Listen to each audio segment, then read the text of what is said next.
Welcome to Shoot Like a Girl, a podcast featuring interviews with extraordinary military women from around the world who push their limits on and off duty. I'm your host, Kate Stewart, and this is episode number 27. Today's guest is Amy Forsythe. Amy began her career as an enlisted military journalist in the U.S. Marine Corps and currently serves as a public affairs officer in the U.S. Navy Reserve. Her career has included 5 combat deployments and several other overseas assignments. She is also the author of the book Heroes Live Here, a tribute to Camp Pendleton Marines since 9/11. Steady, steady, nice and steady. Light, hill, cover. I'm a steamroller, baby. I'm a steamroller, baby. Just a rolling down the line. Just a rolling down the line. I'm a steamroller, baby. I'm a steamroller, baby. Just a rolling down the line. Just a rolling down the line. So you better get out of my way now. So you better get out of my way now. Before I roll all over you. Before I roll all over you. All right, so we can jump right into it. Amy, I'm so excited that we finally got to connect, and thank you so much for your time today. Oh, thank you. It's great to be with you. So I always like to start from the very beginning of everyone's career and life. So where did you grow up? Well, I was born and raised in Santa Rosa, California, which is just about an hour north of San Francisco. So original California girl, as they say, but Northern California is definitely much different than Southern California for your audience out there. Think more of like Oregon and Washington in the Northwest than San Diego or LA. But third generation from Sonoma County, which some people may know as being the wine country of California. And so just a really great place to be from, and very proud to be from that region. There's a lot of, the technology and the environmental aspect of it is just a great place to be from. Awesome. Yeah, I'm in Victoria, Canada right now. So very West Coast, Pacific Northwest feel pretty much the same as the Oregon, Washington area. What were your interests during childhood? Well, so I grew up with very athletic parents. And so I pretty much fell in with what they were doing, either hiking, playing tennis, running races. So I really loved being outdoors. I ended up playing tennis through school and through high school and in tournaments. And so that was kind of my sport. So I feel like little did I know at that time that playing organized sports would lend to going into the military, but they do say there's a direct correlation to some success if you're on a team sport or playing any athletics, organized sports, that it does help in some way. So I played softball as a kid and sort of in a tomboyish way. But back then, there were no girls playing soccer or softball, some playing volleyball, a little bit playing tennis. And so those were kind of my sports, and dabbled in the golf a little bit and grew up kind of playing those now still as an adult. So those were my interests, so to speak. And so did you have any military members in your family?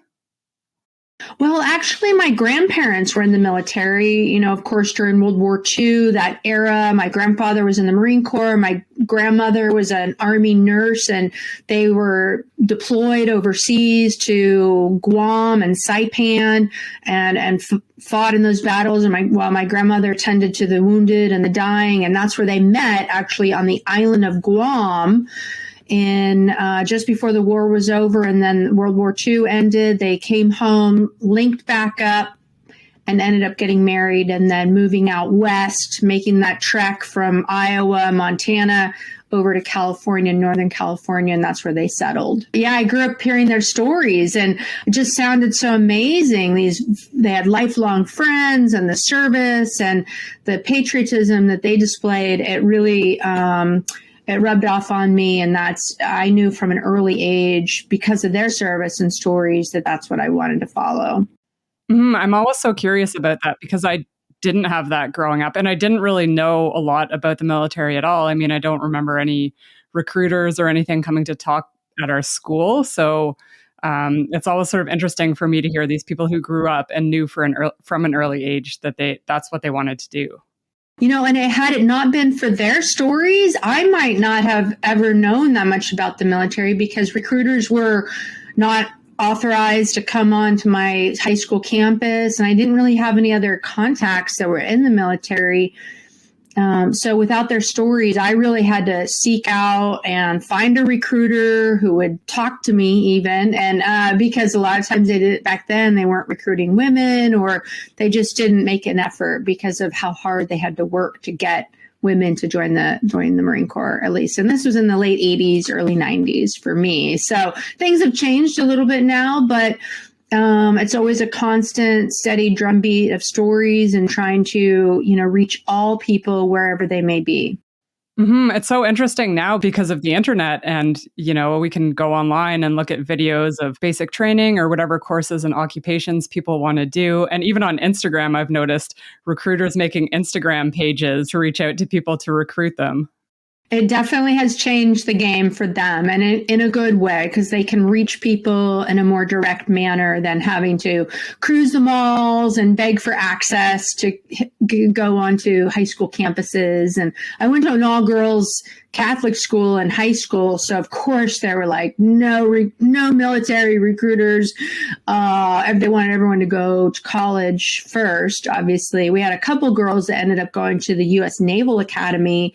But those were in the early days, and that was kind of a different game for them. It was just a couple years after they even started letting women attend the Naval Academy, we had a couple women from my high school go, but that was much different than enlisting into the Marine Corps.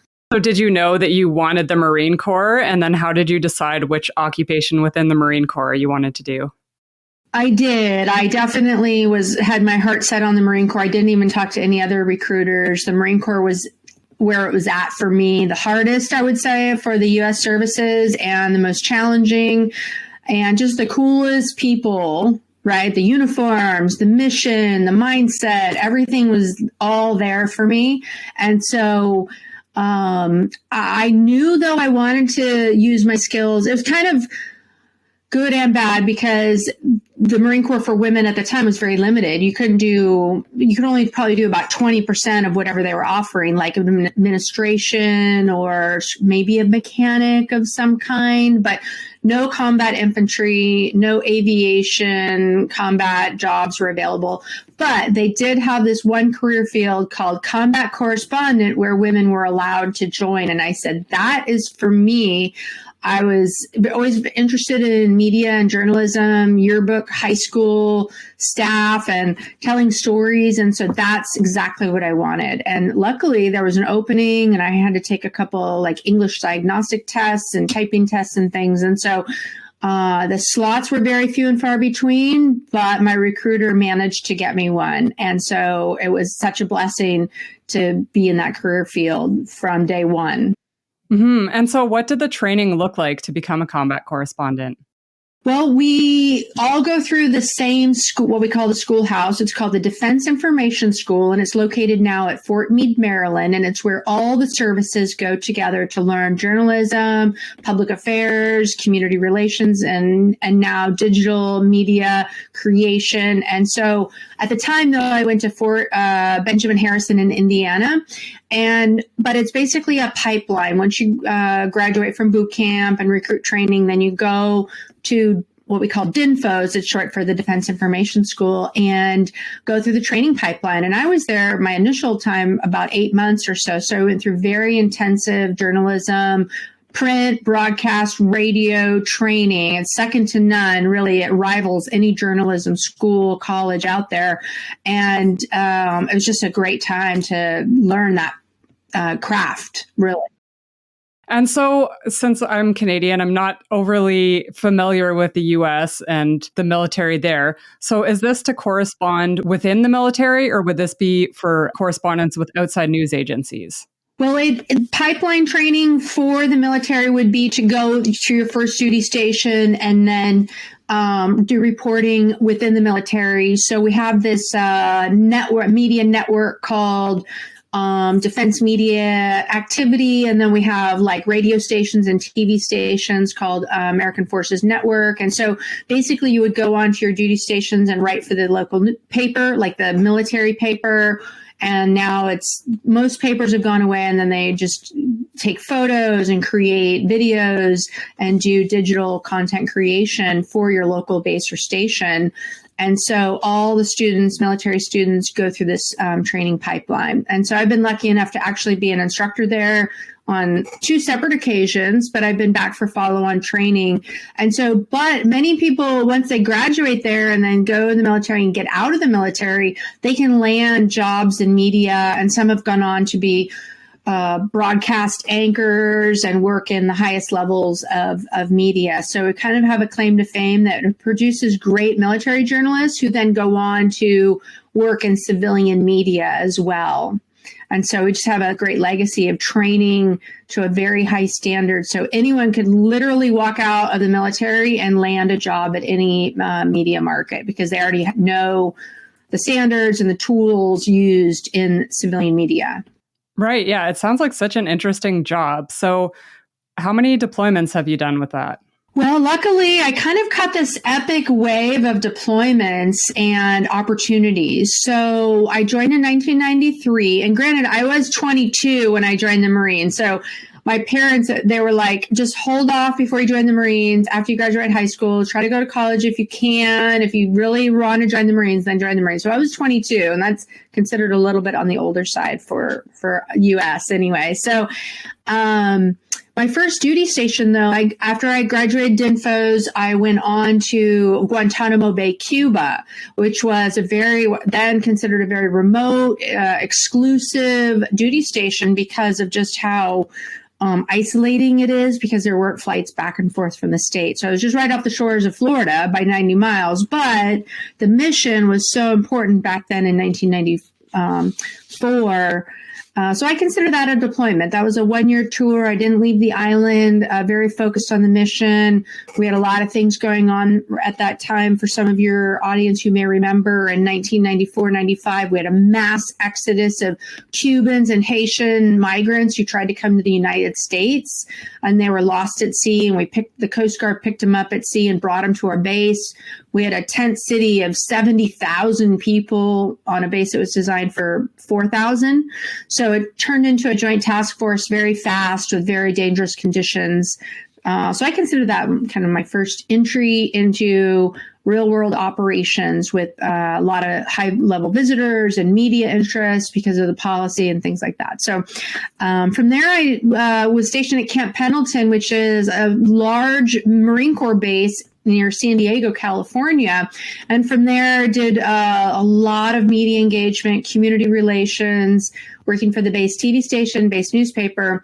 And then after 8 years of active duty, I decided to get off active duty and go back to college, actually, but stay in the reserves. I love the Marine Corps. I didn't want to leave the Marine Corps. I just wanted to finish my college and kind of see where it took me. I was working at the base TV station and running that. And then when I left active duty, I worked at the local TV station in Oceanside, California, where I reported on military. And so that was a great way to kind of bridge the gap while I was going through to get my undergraduate degree, my bachelor's degree. I thought I was going to be the next Barbara Walters, right? I was going to be the next TV reporter, big plans to go be a big time reporter. However, 9/11 happened, and then it changed the trajectory of my career, and I found myself getting mobilized right away to go to Afghanistan for the very first time. And at this time, the Iraq War hadn't even kicked off, and so I learned a lot on that deployment. And then subsequent deployments, I spent 2 years in Iraq, 2 separate tours in Iraq, and then 3 tours in Afghanistan through the 20 years that we were there, 2003, 2013, and then again in 2018. And so I got to see the progress of how things were going in Afghanistan. So, and then a bunch of other mini deployments all around the world and tours in places like Romania, Poland, Sri Lanka, Malaysia, Palau, Singapore, and a few others. And so Niger and Africa. So I've just had such an amazing, epic wave of opportunities to tell the story and showcase the military that is doing partnered training and really help share that with the next generation. Really, why we're telling these stories is to help recruiting efforts and make sure that, we're showcasing the best of what the military has to offer. Yeah, I was reading your biography there and all of the different countries that you've been to, and it just sounded so amazing. I mean, I haven't been to that many, but that's one of the things that I love to do is just travel with work and work with the partner nations and do training with them and just see a completely different way of life. And I find their military always has different ways of doing things. And it's interesting to see the things we have in common and then the other things that are completely different. Isn't it great to really model for them? And then in doing so, we get to learn too. But I think a lot of these countries, they look to the United States and Canada and the UK, Germany as being leaders in, organization, the NCO Corps, and how we integrate women into our ranks, especially into senior levels. And if they can see it, they can be it. And so that's why we do these partnered missions to, learn from each other, but really we want to bring them along. And so I've just been a part of that. It's just been amazing. So you can't pay any amount of money to get those kind of experiences. Meanwhile, the military is paying me. Sometimes I have to say, pinch me, because I can't believe I get to go do these incredible missions. And so these multiple deployments, whether it was combat operations or these other missions, these partner training missions, have really shaped how I see the world and really get to experience other cultures. It's been great for me. Yeah, it's been just wonderful. I would have never in a million years been able to do that, obviously, by myself. Right. And so going back to Afghanistan and Iraq, what would a day in the life of a combat correspondent look like? I mean, I'm sure that a lot of days are very different from one day to another, but what would be sort of your main task that you would be doing while you were there? Well, a lot of my mission was to have my camera always with me and partner with the operating forces to go out on a mission, whether it was a foot patrol, a mounted patrol, a key leader engagement, to go out and take pictures, take video, get interviews, and then write the stories, get it published, upload video for the media. Actually, because at certain times, the civilian media, either it was too dangerous or they weren't able to get to where I was with this exclusive access. And so we would upload videos and photos so that they could grab it and use it into their reporting. And so I felt very privileged to be able to tell the story of what we were doing there. And then I would see it on our local newscasts, the ABC, or international news even, or local or nationwide news. They say, that's my photo, that's my video. So just staying in step with those combat forces or those key leader engagements to document it, one, for historical purposes, two, because in case there was anything that happened, we would have a reference to it, like for investigations or for battle damage assessments. So a lot of thousands of photos, hundreds and hundreds of interviews to document everything. But no 2 days were ever the same. And so sometimes it might be me documenting it, or I would be supervising troops who were going out out on patrol. And so supporting them with making sure that they have the information to be at the right link up spot, making sure they have everything they need, and then helping them process videos, audio, imagery, and then pushing it out, getting it released, cleared for release. And so that takes, a team of people to get imagery and video reviewed and approved for release at, say, from the Pentagon. So talking to the Pentagon daily about imagery that was cleared for release was, also part of my job. And then another part of my job was to coordinate with actual media, civilian media, who wanted to go out with the front line. So pairing them up with the right partners and the right mission to get what they want. If they have a special request, if they want to go out on a foot patrol that would engage with locals, let's say in Afghanistan. So finding the right mission and having the right date time link up was a part of my job as well. And then making sure that they got back to the camp safely and then that they were on their way, and then monitoring the media for whatever reports that they were, and then making sure those are included into a larger summary or a brief so that the commanders can review and know that our efforts were worth it. And then, of course, if they interviewed anyone, to make sure that they get the final products and showing them how they appeared on camera, or here's the report, and kind of make a determination. Was it worth it, or are these the things that we want to do by showcasing our efforts here? So another aspect is, especially in 2008 and 2006, where I had a satellite dish where I could go live with any media. And so I would often do link ups every night with service members that I would identify as being key spokespeople. And then I would contact their local news media. If someone was from Houston, Texas, I would start calling the Houston, Texas local channels and say, hey, do you want to do a link up? I've got Sergeant John Smith, and he's ready to talk about his experiences here in Iraq. And then they would say yes. And so I'd coordinate the satellite links and do media interviews live with the station. So that was a great opportunity to showcase just what our troops were doing. So a lot of different things, a lot of behind the scenes work on during combat operations for sure. Yeah. And I guess in the early years, definitely it probably would have been so different. We don't have the kind of connectivity that we would have today, and, you know, where you can just sort of have a laptop and fire it up and send videos off.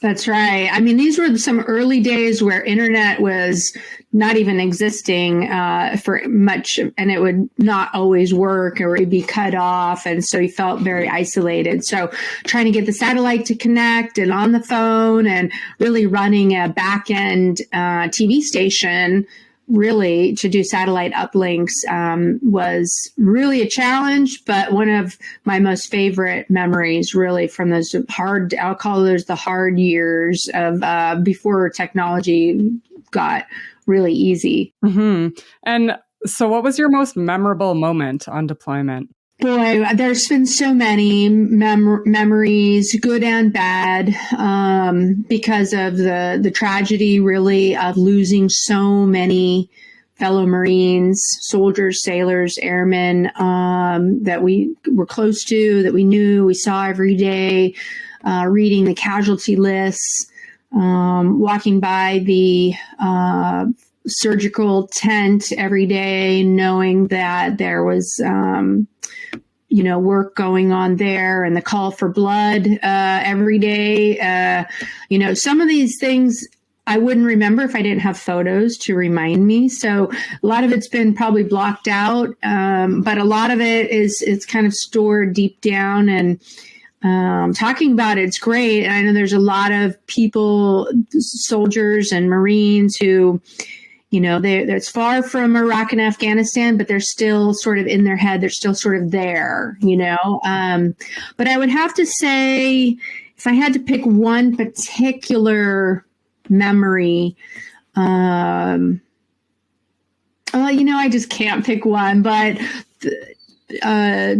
that feeling of when you're on the flight home, your wheels up, and you're going to hit the ground and come home. It's just like that exuberant feeling of returning home after sort of a daydream, or a sort of a strange time warp, because everybody else moves on, but you've kind of stayed in that same frame. But so many great memories, great and sad, but those all shape people, and it really becomes part of you, and you can appreciate and be grateful for all the great things that we have here in the States and at home. And I have a saying, sometimes you win and sometimes you learn. And so I had a lot of wins and a lot of successes by helping tell the story of what we were doing there. And then what we didn't win and those hardships and those missed connections and snafus, if you will, you learn. And so I learned a lot. And without those deployments and those hard times, I wouldn't have learned anything. And so it's just been really such an epic wave. And February 2023 marks 30 years for me on active duty and in the reserves. And so, but I'm still serving in the Navy Reserves as a public affairs officer. So I'll push it to the limits and ride it till the wheels come off. And I'm so grateful to be able to do that. I'm about halfway. So June will mark 15 years for me. And I'm sort of, thinking in a few years, maybe trying to become a public affairs officer, because I do I do recognize the importance of telling stories, and I like that aspect. But we'll see. We'll see what happens. Oh, that's fantastic. And I've worked with Canadian public affairs officers and public affairs teams, and they're so great and just so on the ball. And, we have so much in common, and it's always great to work with other countries where everyone is sort of rowing together. But it is one of the best jobs, if not the best job. And I'm probably biased, but you get to meet so many people and tell the story and be the cheerleader for people and really bring some joy to service members, but not just service members, but to their families. Because here's one story I'll share with you. A couple years ago, someone saw me and they said, "Hey, you were that girl, you did a story on me in the base paper." And I said, "Wow, that was a long time ago." "Yes, I did the story." And he said, "My mom clipped that story out of the magazine or the newspaper and put it on the refrigerator." I was like, "That's crazy." And he's like, "It's still on the refrigerator 10, 12 years later." And he'd already been retired for several years. And he says, "I can't thank you enough for that because my parents were so proud." And I said, "Exactly. And we're all so proud of you. And people can become their hometown hero." And so when you get stories like that, it melts my heart, to know that parents appreciate what we do. While you were over there, did you ever encounter any resistance or any issues being a woman, like from the troops or from the locals that you had to interact with? I can't really recall any instance where someone said, "You're not invited to this meeting. You can't be here. Who do you think you are?" or a no. And I don't take no for an answer, but they're a little hesitant to let me go out on like foot patrol or a mounted patrol occasionally, and especially those very dangerous missions in places like Ramadi and Fallujah, Iraq. But they said, "Come on out. If you want to, you can." And I did. And so, no resistance whatsoever. And I even did a later deployment assigned to a Special Operations Task Force, a SOTF, run by the 75th Ranger Regiment, which is a very elite unit under the Joint Special Operations Command. And not only did they not say anything or act differently, they said, "We're glad you're here. Let's get to work." And so that's the biggest compliment I think that anyone can give you is, we don't care what you look like, what your gender is, where you come from. They just say, "We're glad you're here. Let's get started." And so that was just a wonderful, experience to know that through the decades that, those early years are a little different, in those late 80s, early 90s. But in the past 15, 20 years, no, people have been very open, and they say, if you signed up, it's time to kid up and go forward and do your thing, and we trust you. And so that moves into my next question perfectly. So I read in one of your interviews that you said you found that you thrive in dangerous situations. And were you always this way? And how did you discover this? Well, I kind of get bored easily, I think. So the more you deploy and the more you enjoy that sort of lifestyle, and you know how it feels, right, to go forward. And once you stop doing it, you kind of get itchy to go somewhere. You're like, what's my next mission? I want to go forward. And if there's a fight or an operation or a mission, it's still going on, I always found myself called to go back. So, for example, in Afghanistan, 2003, 15 years later, I found myself back in the very same place because it was just more of a calling. And so if there's a mission or like a humanitarian crisis, I'll be the first one to raise my hand and say, I'll go. I want to go. Because once you get not used to doing the daily routine every day, it becomes exciting and thrilling and makes life worth living if you get to be a part of the solution and helping people. What good of all this experience to have to not be able to like implement it and share it and thrive in that kind of environment? Mm-hmm. Yeah, I totally agree. And I think that's one of the reasons why, you know, my biggest regret with the military was that I didn't join earlier, and just because I didn't know, but I just wasn't suited to sort of the traditional jobs where you just kind of do the same thing day in and day out. I just like you, I get bored easily. I want to do so many different things. And the military was really such a perfect fit for me, but I just, you know, I didn't know that. So, and I guess that's part of one of the reasons why I started this podcast, so that others can potentially listen to it and see all of these different opportunities that are available. Absolutely. You know, it's always what we call a steady drumbeat of information, because there's the next generation who are coming up behind. And so for me at my age, and, you know, I'm just always looking in the rearview mirror, like, who can I bring up? Who can I bring along? And if they know, if they can see it, they can be it. And so it's just a transition. Maybe it's time for me to slow down a little bit and look behind me and bring them along. And so but for women like you who are in the thick of it right now, doing it and showing up and stepping off into it and really making a big difference where you're at is so important. And, you know, one thing I did notice, though, the shift in the past 20 years, especially with combat operations after 9/11 in Iraq and Afghanistan, at least in the U.S. military, is that when men saw women kit up, step off, and go into harm's way and actually be killed or injured, that really changed the dynamic for the U.S. military and maybe across the board in, you know, Canada, UK, especially because they've also had casualties and injuries for men and women, is that when you see other people doing it and say, I'm not just here for the paycheck, I'm here to do the work, and I will risk everything just like you. So I think that's really changed a lot of people's, it's opened their eyes a lot. And I've seen quite a difference in just the way people think and act towards women, especially, this generation coming up too. It's been a whole game changer. Unfortunate for those women who were killed or injured, of course. But I think that has gotten the attention of senior leaders and other men, especially.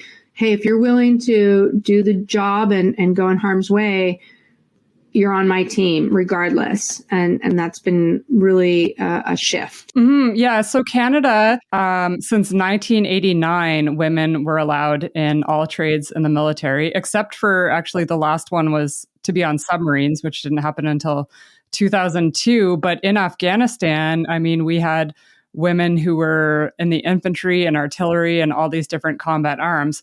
So the first woman to be killed in combat in Afghanistan, the first Canadian woman, was Captain Nicola Goddard. And I think that, like you said, sort of changed everyone's perspective and sort of hit a little closer to home. But there were many women that were serving in these combat arms roles. And I mean, for the men working with them, it was just normal for these Canadian men, like, okay, yes, we have our infantry officer is a woman. Like, I think it was a bit more normal than, the Americans who just more recently allowed that to happen.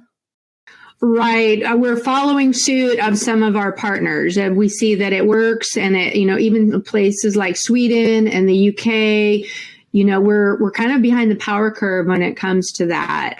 But the combat operations have proved that not only women can serve, but they can serve well and in all capacities, whether it's in aviation as fighter pilots or in tanks or, in combat other combat arms roles. So yes, it's risking it all shows that we're in it for all the right reasons, and it's good to see that change has come. So from the West Side. Yeah, definitely. And can you tell me about Major Megan McClung? Well, sure. And, our discussion about that is that Megan McClung was a colleague of mine, a fellow Marine. She was a public affairs officer who I had worked with through the years, and we crossed paths many times, but we deployed together in 2006. And many people may know the name Megan McClung.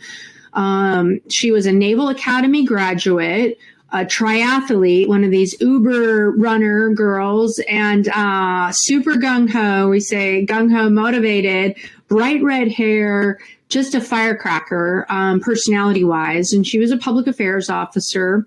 And tragically, she was killed in Iraq in 2006 from an IED blast while her and other soldiers were escorting media.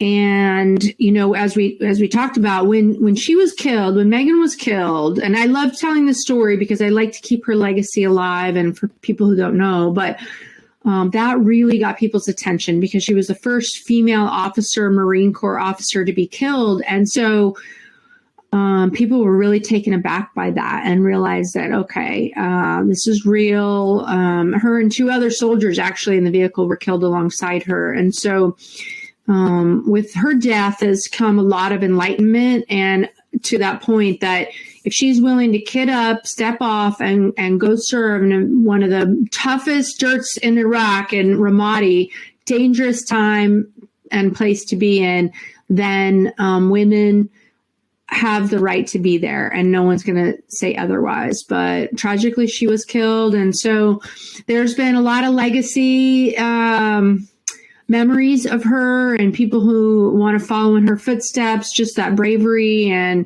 her willingness to serve. So she was a reservist, actually. She volunteered for mobilization to Iraq, and so she didn't have to be there by any means. She wasn't ordered there. She wanted to be a part of that, and she was really good working with our media to get the story across. And a lot of people knew who she was because they'd see her running everywhere.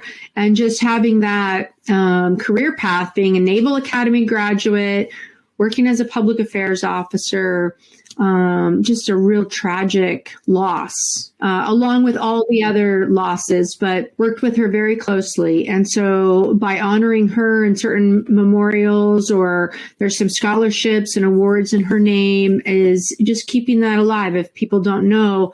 And oftentimes it's men who are awarded these medals and they're heroes and they died tragically in combat. But if you asked anyone, name one woman who was killed in Iraq or Afghanistan on the U.S. side, no one could probably come up with a name, because the names aren't repeated very often, because they're sort of often forgotten about. And I think there's been 130, maybe 140 women killed between the two countries. But I bet you, because it's not covered very frequently, it would be hard to recall a name, as opposed to some other more noteworthy or names that get repeated a lot. Yeah, then, I mean, you mentioned keeping that legacy alive, and I'm Canadian, but that was one of the names that I've constantly seen, and, just sort of the various military pages and articles, I've read about her. And then also one of the other ones was Chief Shannon Kent, who I read about as well. And I'm like, oh, these stories, they need to get out there. People need to know about these women, which I don't think they do. So hopefully I will help tell those stories. Oh, that's wonderful. Yes. Just showing that men and women, patriotic men and women, are called to serve. And the wars in Iraq and Afghanistan, and then, the operations in Syria with Chief Shannon Kent, people are in dangerous situations. While Megan wasn't on the front lines on a foot patrol, going door to door looking for insurgents, she was just doing her job by riding in a vehicle to the government center to pick up media and just being in that dangerous situation, knowing how dangerous it is, but still going anyways and facing that fear of like, this could be it. That's just the asymmetrical. There were no front lines. Everyone was at risk. No one was safe. Even lying in your rack in a tent on the camp, you're not safe because we had incoming mortars, very often. So anyone was at risk. And so there is no more combat operation line, front lines, that sort of thing in that war. And so it just really changed people's minds. And so I've stayed connected with her family, her mom and her brother. And I think they cherish that because they know that myself and a few others were the last people to, serve with her and really say her name and speak her name and share her story with others. And so it's been great to be able to stay connected with them and keep that memory of her alive for them. Yeah, even like what you mentioned about that risk and everyone's at risk, even though now Canada is not in an active conflict, but we've had a lot of deaths in the past couple of years just from training accidents. Or, we had a really, really terrible helicopter crash, one of our ships that was deployed to Europe. So it's any time in the military, even if you're not deployed, there's always risks. Absolutely. There's always risk. On ship, it's so dangerous being on ship and aviation, even on a firing line, a training mission, a rollover vehicle accidents, and it happens all the time. And so it's very dangerous. And, more and more women are serving with great distinction. And so it often gets overlooked.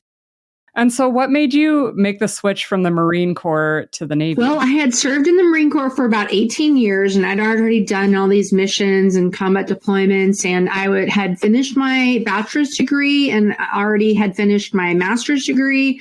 And so I was working for this colonel, public affairs officer, who said, "Hey, Amy, you should consider this program. The Navy has this direct commission officer program." He's like, because the chance of you getting promoted are hard in the reserves, and it was kind of maxed out on service limitations. I couldn't really go much further in time and rank. And so I said, I love the Marine Corps. There's no way I would switch. And he's like, look, just do some research, look at it, consider it. So I put in an application, I got selected, and I can continue serving, and I have absolutely no regrets. I love the Navy opportunities and the people that I work with. It's completely different. It recharged my batteries, and it really offered up opportunities that were not, offered in the Marine Corps. But in my head and in my heart, I'm still in the Marines, right? So I grew up kind of my 18 years of my adult life in the Marine Corps, active in reserve. And so in my mind, I'm still in the Marines in my heart, but my operation and my mission is in the Navy. And so, but in the U.S., we say we're all on the same team. It doesn't really matter what uniform you're wearing. It's still the mission that needs to get accomplished, and we're all kind of doing the same thing. So I'm so grateful to be able to continue to serve, and I have about 3 more years left in the reserves, and I'm maximizing that by being assigned to a special operations command unit located in Stuttgart, Germany. And so that was just going to be a great way to finish out my career, make an impact on others, and maximize what I can with the time that I have left. Wow, that sounds amazing. And so what's the most important lesson that you've learned in all of your years of being a combat correspondent and doing journalism? Well, I really have been able to maximize, I think, my own potential. But the lesson I've learned really is that life is like a camera. It's just focus on what's important, capture the good times, and develop from the negatives. And if things don't work out, take another shot. So really analogy for all the photography and the videos that I produced is that I'll always have a camera in my hand to document what's going on and share the courage is what we say. Share the courage it takes to wear a uniform. Share the courage it takes to be a part of the military. and share the courage it would take to die for your country if you had to. And every time I do an interview or set out for a story, I'm always looking for that. And I end up finding it in these young Americans and young service members that I interview, is that they come from all parts of the country, even outside the country. We have a lot of immigrants that join our military and want to serve and pledge allegiance to the U.S. And every time it's from the most truest form of patriotism and selfless service. And so if I've learned anything, it's that looking for the good in people, you will find it. And I just couldn't ask for a better way to serve. So when you look back at 30 years and you at 15 and you say, wow, 15 years goes by so fast in a blink of an eye. Just yesterday, I feel like I was, in boot camp. I can remember distinctly. And so where's the time go? And asking yourselves, how do you want to spend that time? Do I want to spend it working? You say working. I truly feel like I've never really worked a day in my life because I get the opportunity to share stories, and I would do it for free if they let me, but they pay me for it. So I would think that just deciding that service is for you, and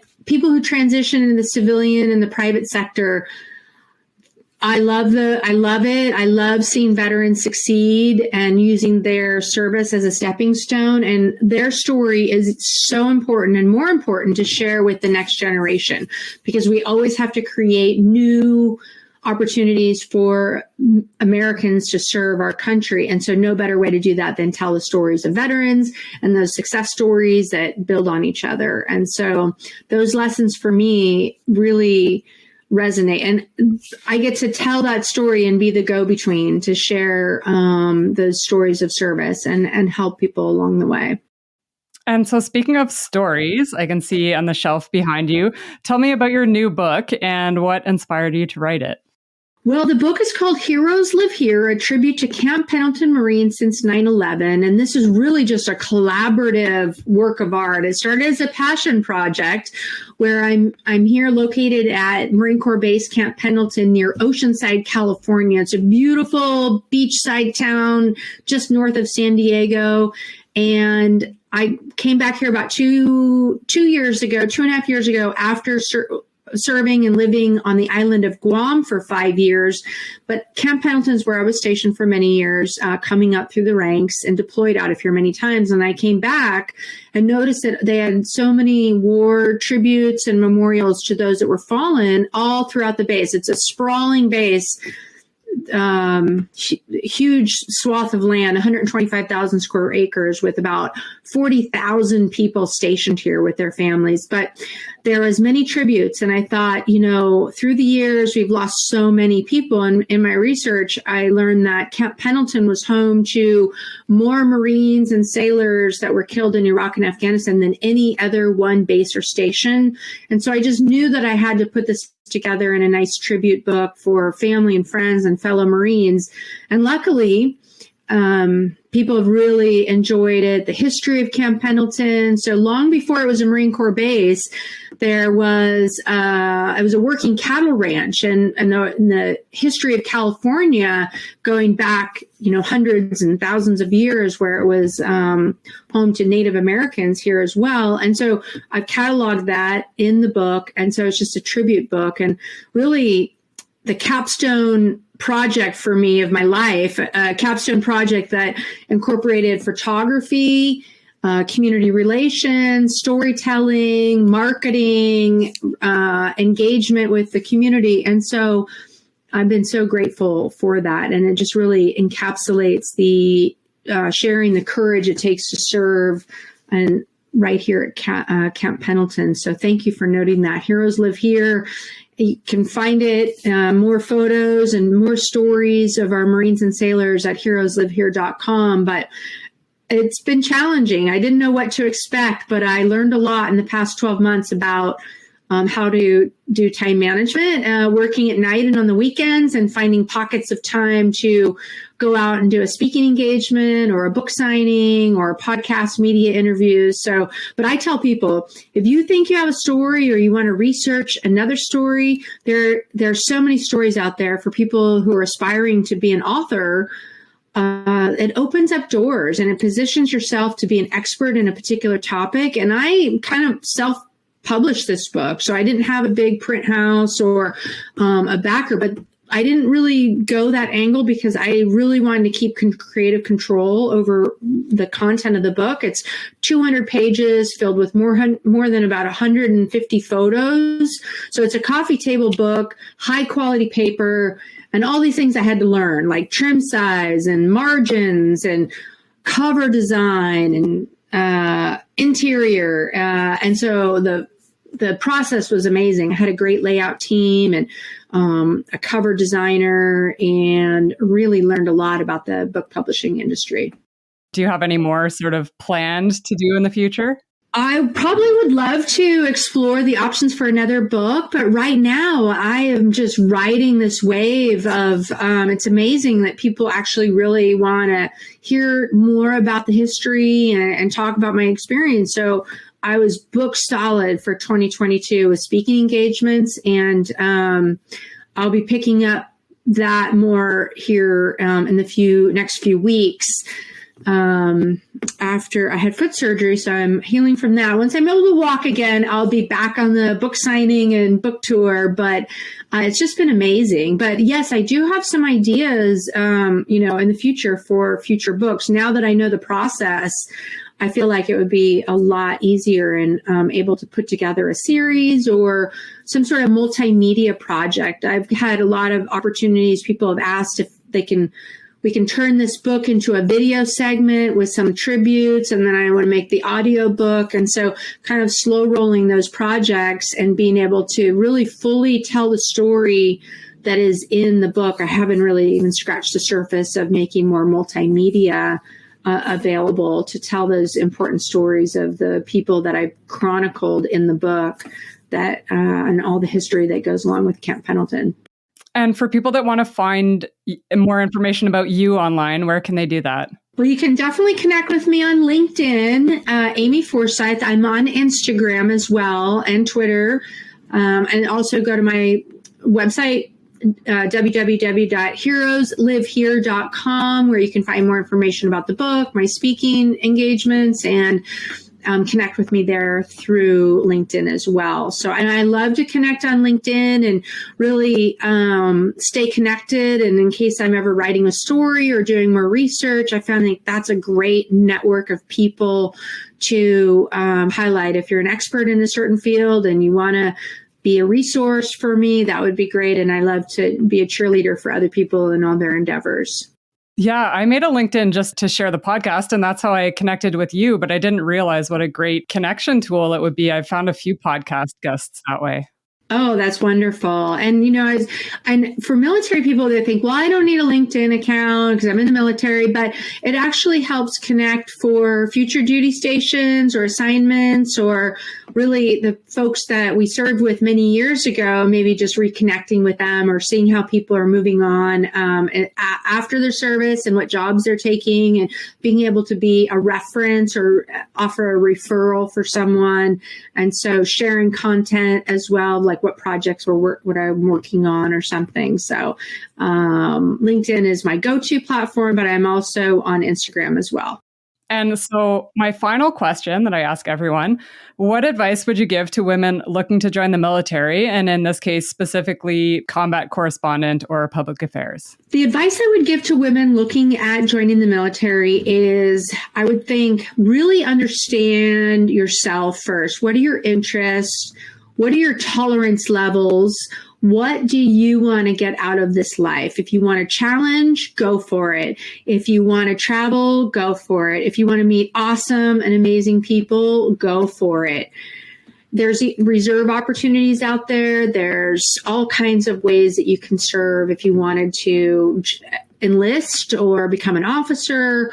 stay in the reserves or reaffiliate, what we call, like if you've been out for many years and you want to come back in. There's even bonuses out there, especially in the US. They'll offer bonuses and to reclassify into a new emerging job.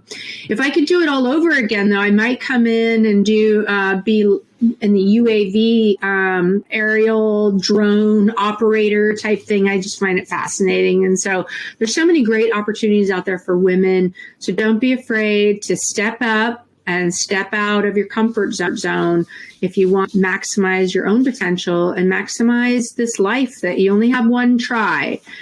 However, if you're not sure, it's definitely not for everyone. Being in the military takes kind of a certain quality and certain tolerance levels for things that aren't perfect.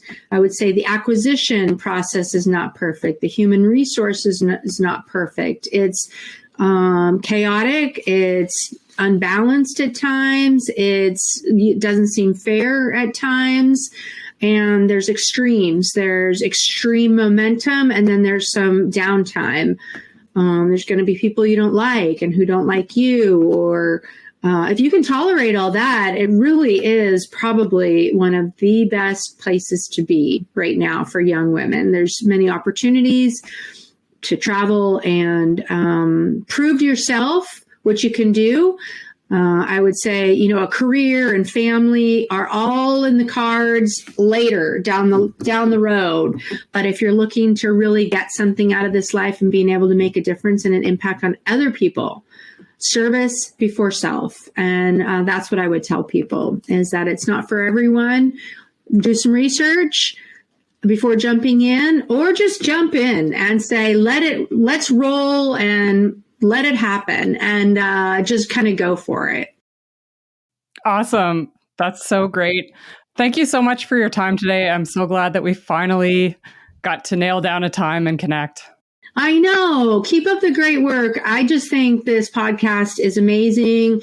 Your guests are amazing. You're really capturing the spirit of what it means to be in the military as a woman and shoot like a girl. The metaphor for that is, don't let anybody steal your thunder because you're a woman. And people would say, oh, you shoot like a girl, or you pretty good for a girl, has always been the analogy.